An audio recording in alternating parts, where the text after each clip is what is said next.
Chadema wanakabia juu.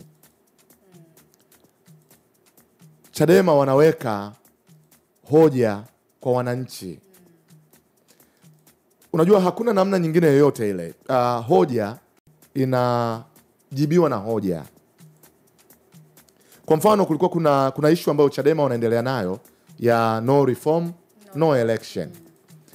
Ukisikiliza Chama cha Mapinduzi kinakwambia hizo reforms wanazozizungumza Chadema wanazotaka zifanyike zimeshafanyika. Unaelewa sasa? Hizo ni hoja kwamba tumefanya mabadiliko ya sheria za uchaguzi na Chadema wakiwa sehemu ya watu walioshiriki. Unanielewa? So ukienda kwenye public, nadhani mimi sijui sana siasa, lakini nadhani hiyo ndio hoja ya kwenda kuzungumza kwamba mnasema hatujafanya reform yoyote. Mlishiriki hapa na tulikubaliana, katibu wenu mkuu alikuja kwenye kikao, hoja zenu zilikuwa hizi, lakini katikati tukapata hapa.